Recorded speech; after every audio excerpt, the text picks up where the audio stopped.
Greetings, everybody. The discussion that I'm going to go through today is whether or not to use Timeshift, which is an incremental backup system on Linux. If you are running Linux or a derivative of Linux and you have access to Timeshift, which is included in your software on Mint 22.3 and all the previous versions of Linux, then I think it is well worth your while using it on a continual basis, because if you have a problem in that you lose files, critical files on your system, it is very easy to get them back and get your system back up and running within, say, 15-20 minutes, which is a great help. It is also beneficial to have your Timeshift store onto an external hard drive, whether it be SSD or standard mechanical hard drive, it doesn't matter. Having said that, let's dive right into it and I'll show you what I can on Timeshift. In order to open Timeshift, you must click on the menu down below here and then type T for Timeshift. Here we can click on Timeshift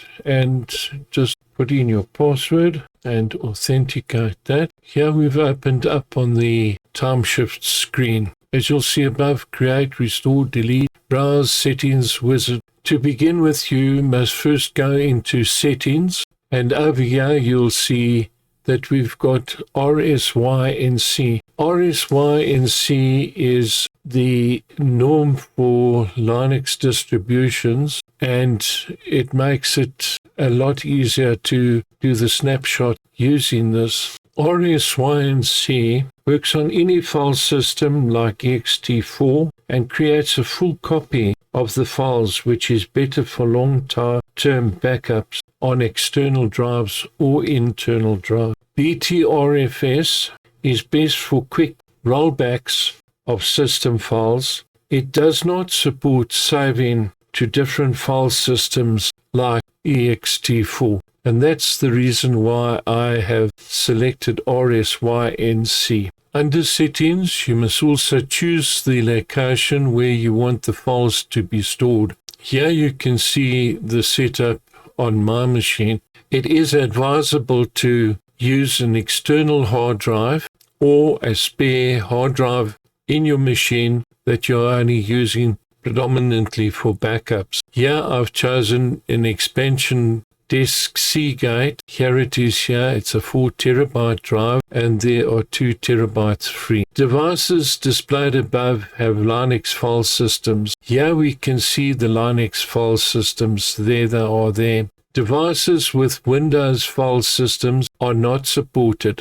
NTFS, FAT, etc. Remote and network locations are not supported. Snapshots are saved to Timeshift on the selected partition. Other locations are not supported. So having looked at that, you need to choose where you want to store your backups. Under schedule, you can see here that you can do it monthly, weekly, daily, hourly, and you can also do your boot partition. Here you can see that you can increase the number of files that it keeps. I've chosen, in this case, my boot sector to store 7, and under daily I've chosen to do 7. I do not think it is advisable to use monthly or weekly unless you feel it's not that important, which is a choice that you will have to make. Snapshots are not scheduled at fixed times. A maintenance task run every hour and creates a snapshots as needed. Boot snapshots are created with a delay of 10 minutes after system startup. Scheduled snapshots are enabled. Snapshots will be created at scheduled intervals if snapshot disk has enough space, in other words, greater than 1 gigabyte. For your snapshots, you can use the conventional mechanical hard disk drive or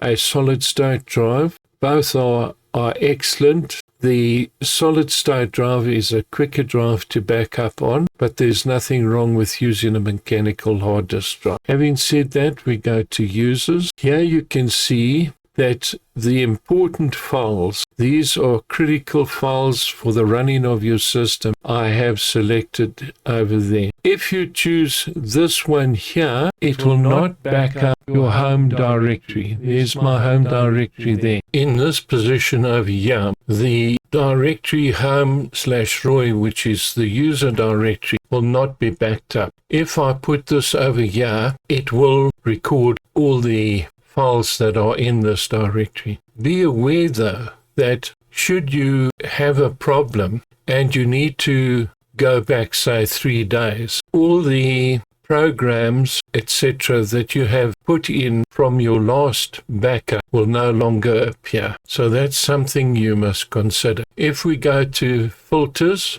you can see it is exactly the same as users in that those 3 are accepted over there. So when the backup is made, it'll back up all 3 of those. Miscellaneous is the date and time format. I've left it as it is, but you could change it by clicking on the down arrow, and that'll then allow you to change it to whatever suits you over there. Having said that, I'm going to click OK. That brings us back to this over here. If we go to browse, browse will show us all the backups that we have, and here you can see under my directory run Timeshift 8593. This is the backups that I've got. Going back again, you could delete any of these backups that you've got if you wanted to for whatever reason. All you would do is click on it and then select delete. This one over here I can delete because it's no longer of any importance to me, so I can say delete. Are you sure you want to delete the snapshot? Yes, and that is the snapshot being removed. I'm going to close that again. To create a backup of everything on your machine, click create. This will start the create snapshot. I'm not going to do it though because I have got this, so I'm going to click cancel. If we want to restore a Timeshift backup, we would click on this one here. What that does is it shows you what drives have been selected here: SDC2, ext4, keep on root device, SDC1, VFAT, and SD2. So we can see that these are all in the backup profile. Bootloader options. This here is reinstall grub2, update interims FS, and update grub menu. I've selected to keep it the grub selected here, but this choice is entirely up to you. If I was you, I would just leave it. I can close that now. If I now go to next, it will now start this restore, which will take a period of time depending on what machine you are running. Start the backup and just leave it. Go away and do something else. When it has completed the backup, it'll go to the startup screen asking you for your password, in other words, to continue working. I'm going to close this now. Here we've also got Wizard, which I haven't touched on yet. Here it is. Select snapshot time. Under settings, we've already selected that, so you don't need to do anything there. If you click next, it'll go on to all the previous screens that we've gone on to allow you to have a look at what you have accepted. Menu over here, view Timeshift logs and about. That'll just tell you what the version is of Timeshift that you're running. There it is there. Having gone through this as we have, you must remember that should you have a problem on your computer, in other words, you have installed software or whatever it might be, and your computer is not performing as you'd like it to, then you can go to restore and go back 1, 2, 3, 4, whatever many days you need to go back. That'll restore it back to that time period. So anything from, say, 2 days ago, any work that you've done, letters,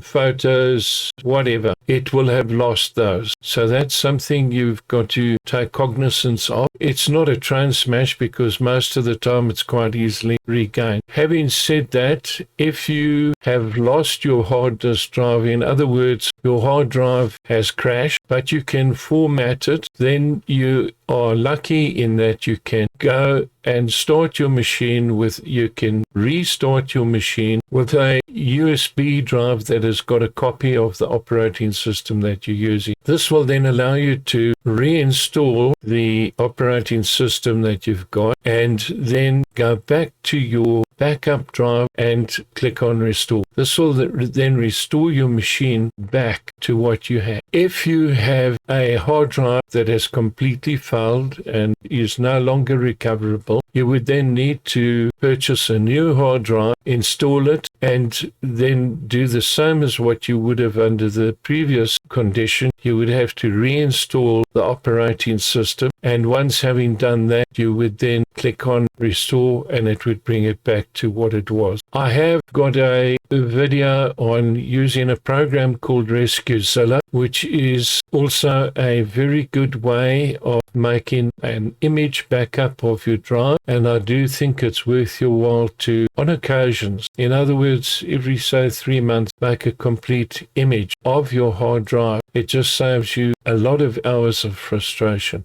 Thank you for watching this tutorial to the end. I do hope you have benefited from it. If you have, I would be grateful if you would give me a like and a subscribe, because that makes it possible for me to make more tutorials like this. Thank you once again. God bless, and hopefully I will see you soon.